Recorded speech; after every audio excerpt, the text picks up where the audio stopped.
keeps asking us what we're gonna do with our RV whenever we close on the house on Tuesday. Well, we're not gonna rent it on Tuesday, but we will probably be getting a hold of one of their locations. Well, I didn't tell you I had a booking Tuesday at 4. I need a rent. Can't make So it. if you can, yeah. So hey guys, how's it going? I wasn't exactly sure what the crowd was here today. It was kind of cool to hear inspectors, repairs. I looked it up in my Gmail there. I got my level 1 certification with the NRVIA in 2017. I started renting my RV, and I'll kind of share how that happened, and then getting into that business. One of the things I thought was important is, okay, I need to really understand RVs well and how they operate and all that kind of stuff. So I went through and got my certification in 2017, and that's as far as I took it, was a level 1. But yeah, I learned a lot of good stuff, and man, my adventure has brought me into, I've started, scaled, and sold 2 RV repair shops. That's how I knew the bleed valve question, because we offered propane at my RV repair shop. So I remember that from my test that I had to take to get certified to sell propane. And so anyway, let me jump into my presentation here real quick. So yep, Garr Russell in order of importance: disciple, husband, father, entrepreneur, author. I've written several books.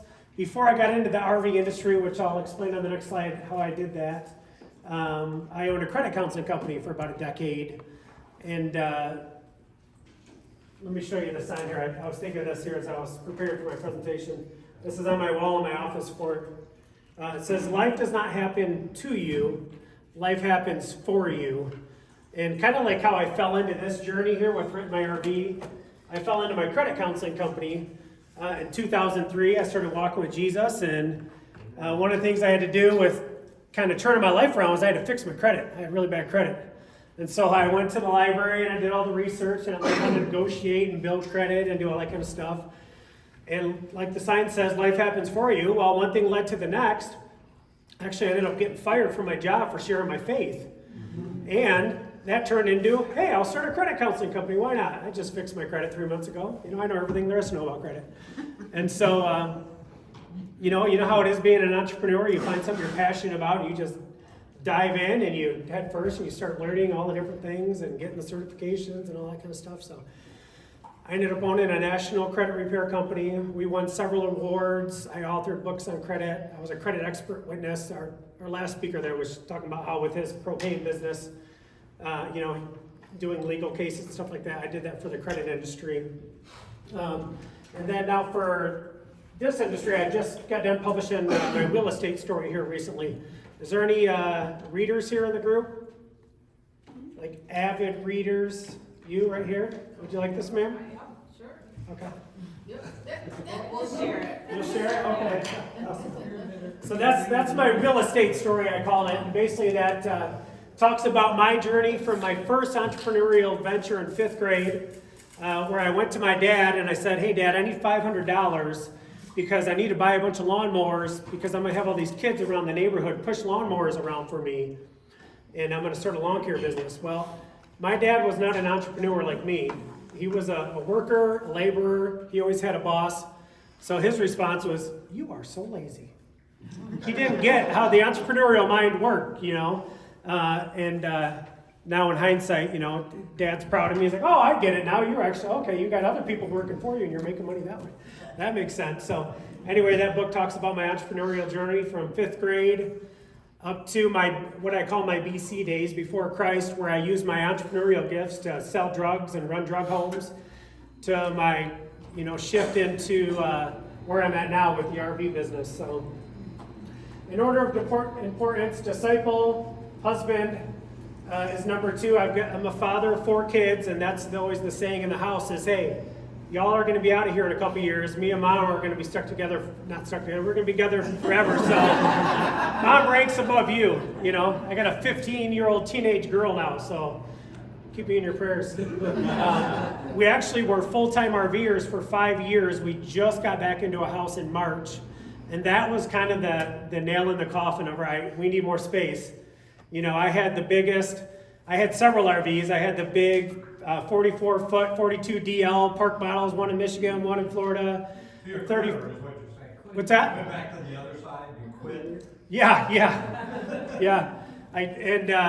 We couldn't find an RV big enough, for my, my 15-year-old teenage daughter. So we're back in a house now, but we always say as soon as the kids are out, we'll be right back in an RV traveling the country again. We absolutely loved it. Entrepreneur, I kind of talked on that, and author. And so I'm going to walk through real quick what I call my real estate origin story, okay? I bought away from my RV, I bought an RV for my wife. You know what's wrong? I ate a cookie and I don't eat much sugar, and I'm like buzzed up on sugar right now. I bought a wife for my RV. I guess that really does show how much I love RVing, doesn't it? I'm like, I don't know, this RV's just missing something. I'll get a wife, why not, I bought an RV for my wife. My wife did not like the RV. I thought my wife didn't like me. She still liked me. I didn't like me. I was like, crap, I just bought my wife a $20,000 travel trailer for our 10-year wedding anniversary, and she hates it. But God stepped in and made it a win. And what a win it was. Fast forward to today, we've got 30 Fireside RV locations around the country now. Hundreds of RVs that we manage. We do thousands upon thousands of rentals a year, and we're scaling towards an 8-figure business. Basically what happened was I had bought my wife an RV for our anniversary. She was 7 months pregnant with number 4. We're in Grand Haven, Michigan at the lake. It's hot as can be, the wind's blowing, the sand's blowing. I get our RV all set up. I'm like, yeah, this is great, this is gonna be amazing. She steps out of the RV and she's like, I'm going home. And what she didn't say that, she said, I'm going home. And I thought, the way she said it, I'm like, oh, what'd you forget? We only live like 30, 40 minutes away. She's like, I didn't forget nothing. I'm going home and I'm not coming back. I was like, oh, all right. Well, I kind of booked this campground for a week and I kind of just bought you this RV. Well, it just ended up being she was pregnant and miserable. But my entrepreneurial mind, within 2 hours, I had my RV up on Craigslist for rent. Because I'm like, well, crap, now I got this RV, I got this payment, my wife doesn't want to camp. And fast forward, this is where we are today. We're the nation's first RV rental management franchise company.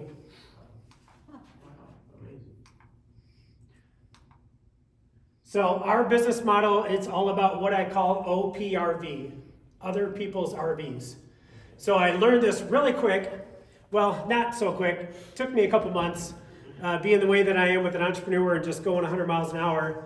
Literally, the day that my number 4 was born, all my kids were born on C-sections. So it's, if any of you have dealt with that, it's like, once you go to the next C-section, it's like, it's very organized, right? It's like, okay, you come in, here's your time, you go in here, here's the room.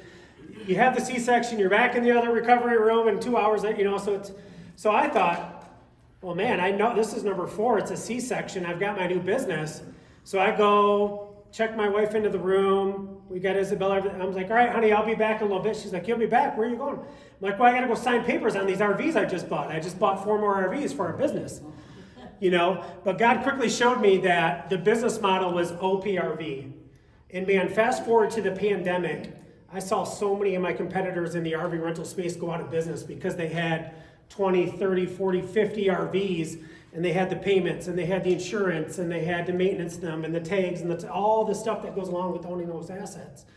Thankfully, I was smart enough to follow God's leading and get rid of those RVs and go with the RV rental management. And that's allowed us to scale really fast. And especially now, after the pandemic, what do we have? We've got a bunch of people with RVs that are back to traveling how they used to. They can't sell the RVs for what they owe on them. They're competing against the dealerships. And so now we've got over 12 million RVs sitting around the country, a lot of them doing nothing 80% of the time. And that's my next slide. So I kind of just went over that in my last point that I made. With the RV rental management, you don't have the payments, you don't have the insurance, you don't have the repairs, you don't have all that overhead. People owe too much on their RVs to sell them. Man, I'm good. I'm ahead of my slides. I don't even need those. RVs are costing the owner peace of mind and money, storage fees, insurance. They don't have the time or desire to rent them out themselves. We'll skip past that. And then this is one of the questions we get from a lot of people. I was asking, a lot of you guys are right here in Florida, correct? So Florida's the #2 state for RV rentals. California is #1. So you guys are in a really good market for this type of business model. Here's a couple pictures from some of our different franchisees. We're doing a big meetup next week. We're staying at Camp Margaritaville, and we're going to be going to the Tampa RV show and doing a bunch of fun stuff together. This is John in New Jersey. So the cool thing that I like sharing about John's testimony out of all the franchises that we have is John is a very seasoned entrepreneur. Very successful. He's owned several Bounce universities. Has anybody ever heard of Bounce universities? So he owned the #2 location in the country, and he owned another one. He's a very successful wholesaler of real estate, very successful selling on Amazon. Well, he recently sold all those things and was looking for his next venture. And when I asked John, hey John, why did you choose to partner with us out of all the things that you could do? Because you're successful, you've got all the different tools and resources and stuff. And basically his answer was community. And I just really love that, community. And I think, that's what you guys are doing here too. It's so great to be part of a community of people that are doing this stuff together, right? Where you can share ideas, you can sharpen each other, you can grow together, you can meet together, bring in different speakers and resources. And, the power of partnership is just so powerful. So, like I said kind of at the beginning there, Fireside RV Rental, we're the only RV rental management franchise in the nation, federally trademarked with the FTC. So obviously with something like that, instant credibility, instant industry authority, instant partnerships, instant marketing. And then just real quick, I'll just go over this. When somebody partners with Fireside, they basically have everything. It's a business in a box. That's the cool thing about the franchise models in the US is everything is all there. It's all regulated by the FTC and everything is all in place. So we have all the fleet management software, the booking software, the forms, the contracts, the websites. We do all our marketing for all our franchisees, all your social media, blog posts, all that kind of stuff. And let's see what I got on here. I cut out a bunch of slides. This is normally a 90-slide presentation. I think I cut it down to like a dozen. Done for you marketing. This might be my last slide. Nope. I'll tell them I'm trying to shave off some time so they can be at 5. So anyway, I think this is my last slide here. So basically what we are, we call ourselves fire starters. We're a tribe of entrepreneurs. And I'll just read this real quick. A fire starter is someone who doesn't just bring a spark, but a flame that can't be put out. We're focused. I'm growing physically, financially, mentally, emotionally, and spiritually. I give 110% in my business, my marriage, family, and community. Words like purpose, passion, and pursuit define me. Like my sign says, life does not happen to me, life happens for me. And that's my biggest passion is there's so many vehicles on how you can make money, but my big passion as a seasoned entrepreneur, having done this for over 20 years now as an entrepreneur, is coaching and mentoring and encouraging and just collaborating with people and doing life and business and stuff like that together. So I brought a couple more books here that I just want to hand out. Is anybody here saying, man, I wonder how I could make more money doing less? Has anybody ever had that thought? Does anybody think that might be possible? Sure. Okay, so this is a really good book here. It's called 10X is Easier Than 2X. It just came out recently. I was with the author, Dr. Benjamin Hardy, in Mexico last winter at a mastermind retreat.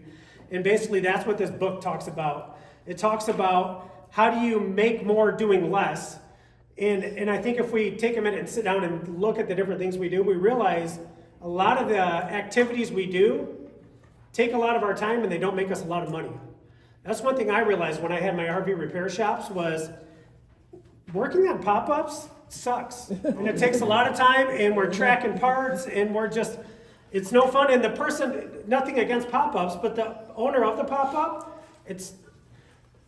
they don't want to spend much money, right? So what we would do is we would say, okay, how can we make more money doing less? So you know what we're going to do? We're going to focus on working with insurance companies, and we're going to make ourselves the masters of replacing awnings and roofs. That's going to be our niche. And so when you can do something like that, and you've got a handful of parts in stock, and you've got your rubber in stock, and your guys are used to doing this day in and day out, you can make a lot more money doing a lot less. So anybody want this book? What's it called again? It's called 10X is Easier Than 2X. You're welcome. And then I got one more book here to give out. This is a pretty popular book. Anybody here Think and Grow Rich? Oh, absolutely. Yeah.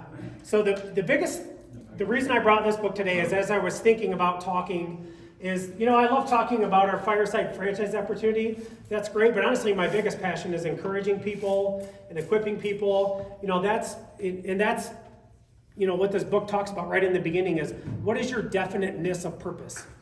And my definiteness of purpose is two things. It's equipping my wife and kids to fulfill their calling, and it's mentoring entrepreneurs, typically Christian entrepreneurs. And so knowing your definite of purpose, man, that keeps you so focused throughout your day when you have opportunities and situations that arise where you can say, is this actually helping with my purpose, with my goal? I just had my 15-year-old the other day. We sat in my office for 4 hours. We homeschool all our kids. And we had a 4-hour debate on her joining the worship team at church. She was on the worship team. She quit it because she don't like being told what to do, just like her dad. You know, that's kind of one of what comes with being an entrepreneur, right? You know, that's why we're an entrepreneur, right? We don't want to be told what to do. And so we had this 4-hour-long debate. Well, she's known her calling since she was a little girl. She's going to be a missionary in Dominican Republic. We go there every year on missions trips. She knows exactly what she's doing. Like we're buying real estate there. We know exactly what this girl's calling is. Part of it is, as a missionary, it's very powerful to be able to pick up a guitar and start leading music. Like that's just a way to get people. Music is powerful. Music, you know, unites people, it excites people, all that kind of stuff. Well, so her and I are in this big debate about why she shouldn't join the worship team.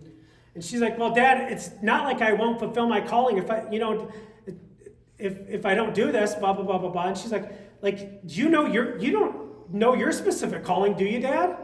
And I was able to recite because I read my mantra daily of why I was created and how I fulfill my purpose. So I was able to literally, and she looked at me like, all right, I'm going back on the worship team.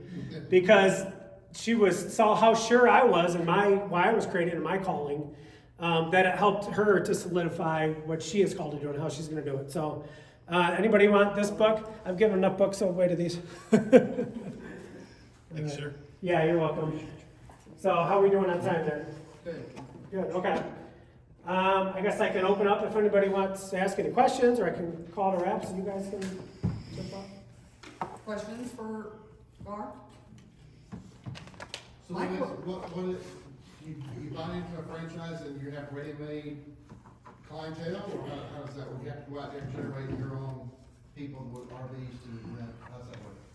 Yeah, so we give you all the tools and we generate, you know, quite a few leads as well. But yeah, that is part of your responsibility as a franchisee is in your local area. Typically what a franchisee would do is they're going to partner with a storage facility. Unless you have your own land already, you're just going to go partner with a local storage facility, and that's where you're going to group all your RVs together. Yeah. What is, am I responsible for maintenance on them? Any of that stuff? Repairs? What am I responsible for? Yeah, you're doing the boots on the ground work on those RVs, yep. So if you want to do the maintenance, you know, that's a lot of our franchisees have jumped into, like Stacy and Garth that were coming down from New York.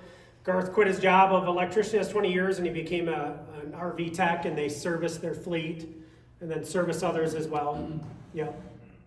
Yeah, so that's definitely built into the business model. That's actually part of why we're speaking at some of these events, because it's such an easy way to marry what you're already doing together. It's such an easy partnership. And do you have the insurance already built in so that when a renter destroys an RV, I'm not responsible for it. No, it's crazy. Renters take such good care of these things, they never get. I'm just kidding. Yeah, Not what I've seen. yeah, no, I know, that's true. And two, like, we all know, these RVs are barely built for us to use them as full-timers, right? I mean, they're built, when they manufacture these things, they're like, yeah, these people are gonna use it like 10 days a year, you know? But yeah, there's commercial insurance that's in place for that, and the renter pays for that. It's a day-by-day insurance, just like Airbnb, Turo, the other peer-to-peer industries. It's funny that you talked about it, because I said I was gonna rent RVs, because I'm in Gulf Shores, there's rental everywhere. And then I started working on a couple rentals, and I started dealing with the people that are renting these, and I said, I'm never gonna rent RVs. You're never gonna rent. So what you're talking about is yeah. different. It puts it back in view, so. Yeah. Yeah. We're checking it I'll out. tell you, when we go to the state convention for the FRVTA, they tell us about what's going on in the industry in the RVIA. And they will be the first ones to say that these are not made for full-time living. Like, Yeah. no RV is made for full-time living, and they will stand behind that and say that continuously. It's, yeah. Actually, if you look at the new RVIA stickers over a couple of years ago, they actually state on there that it's not suitable for full-time living. So they can get away with coding coverage. Yeah. But then they're selling all these models, marketing it as, yeah, look at this. So just, Yeah. just from my understanding, so basically what you're doing is Joe Smith down the road has an RV, he's not using it all the Lisa time. Carletti has an Lisa RV. Carletti has an RV that she's no longer be using, so basically you're setting up people to rent her RV. Yeah, so what she's gonna do is we're a full service management company. So just like you would pay a property management company to manage your real estate for you, she's gonna give us possession of that RV, and it's gonna be completely passive for her. And we can use it when we wanna use it. No, you can't have it no more.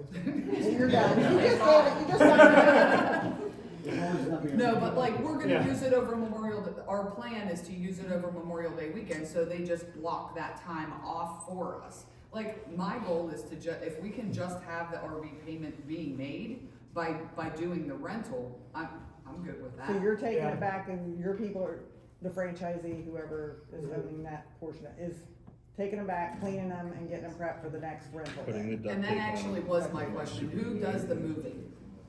The franchisee, yep, so they're verified and approved by insurance and all that kind of So stuff. moving, setting it up. We've got so trainings the- and all that, yeah. They The have renter hitches. is not doing any of that. The renters are driving the drivables 99% of the time. Okay.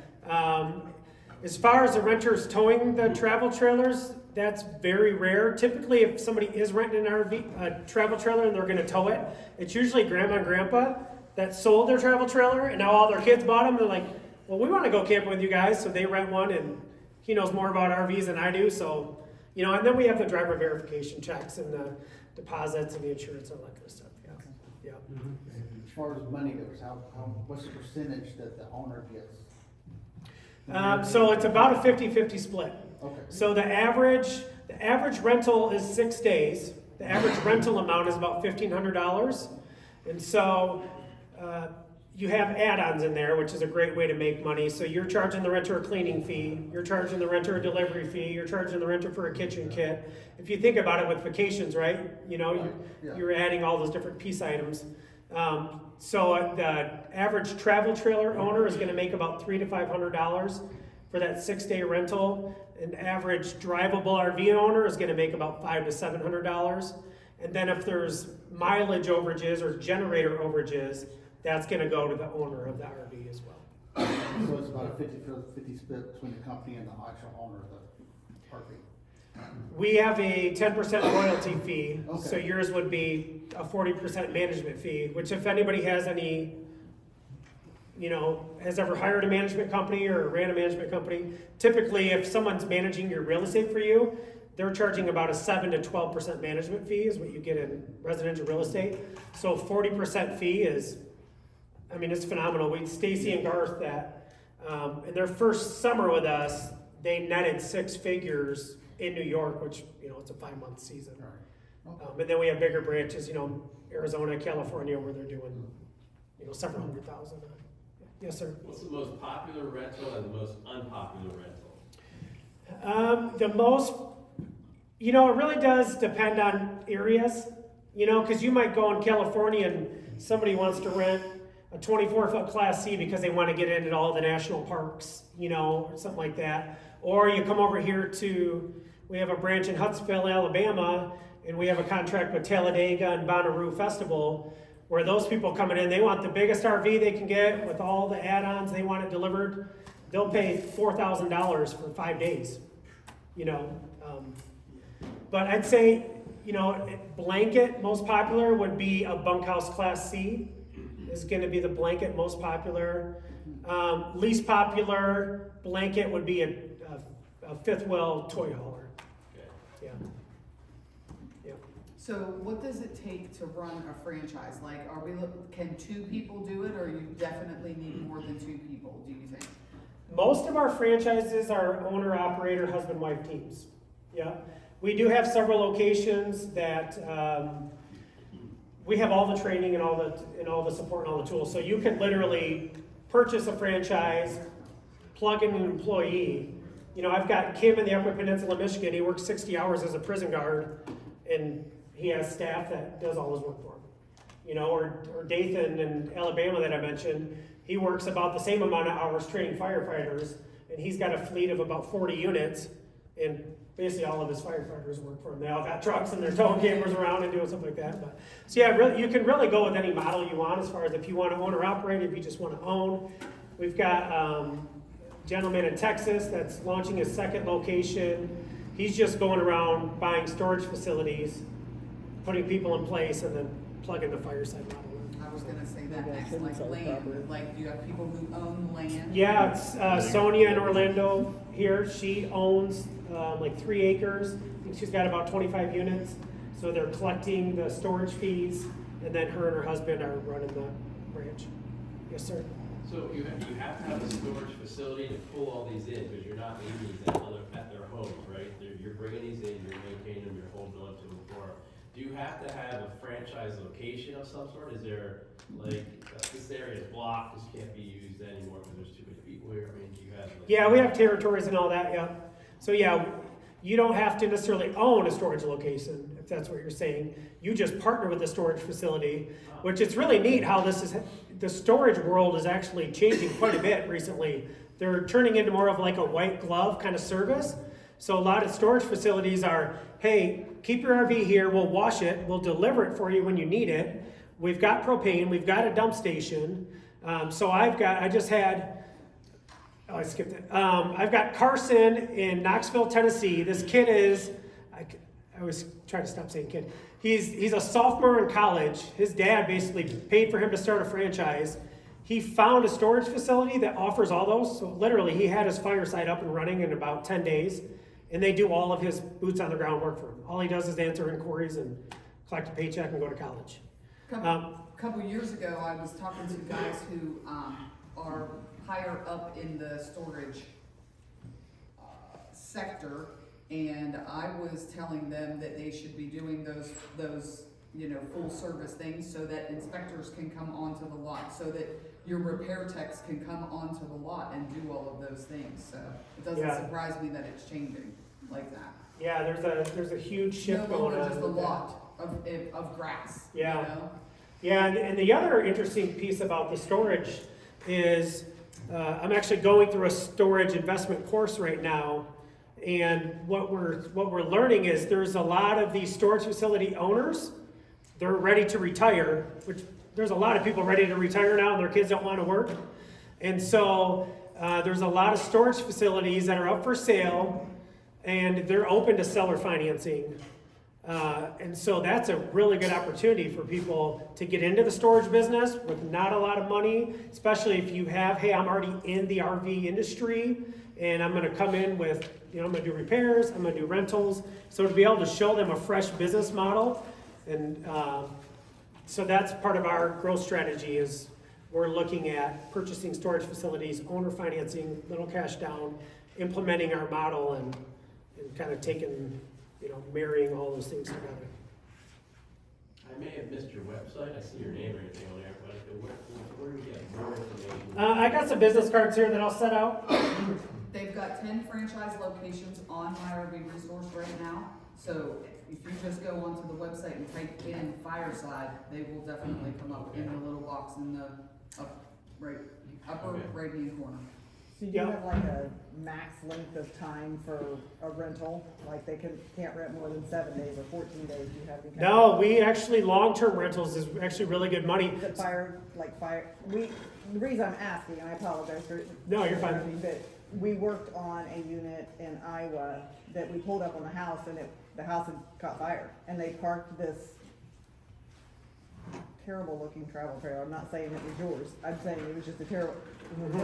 The insurance company was paying $4,000 a month to have this trailer sitting on this property for these people that had this fire. And I'm like, my husband and I looked at each other, we're like, we should rent campers Yeah. because at $4,000, and we ran into another one, it's the same thing. And it was just a really small little travel trailer that this guy and his wife and his son were living in on their property while their house was getting rebuilt. Well, we're talking with them because also that, we're talking about trying to get this whole network together. I mean, we've got all these techs who are traveling. We've got these inspectors who can probably help the franchise owner. We can put some checklists together and stuff like that, so. Yeah, and that is a really important piece. So right now, the RVIA sticker that, you see on the side, and you got the CoachNet sticker under it, and you get that for like the first year.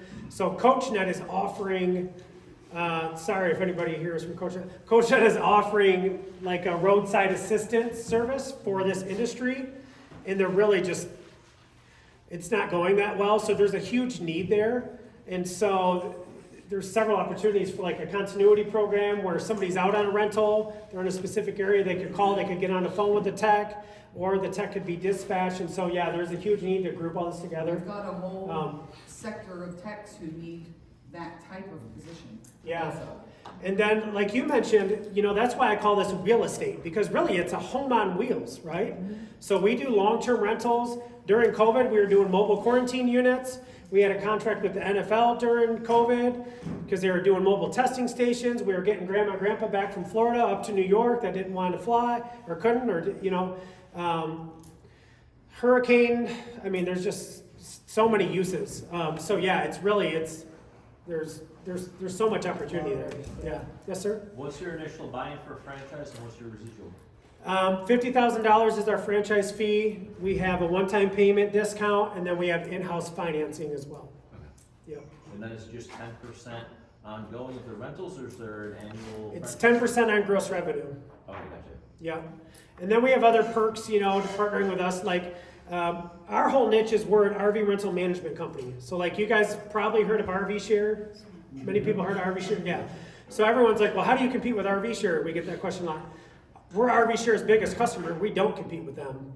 They're a marketing company. They're a lead generation company. We're a management company. So with that being said, if you were just to go on to RV Share and list your RV, you pay a 25% fee to RV Share. We have a corporate agreement with them. We only pay 10%. We're the only company in the nation that has that agreement. So as a franchisee, that benefit's passed along to you.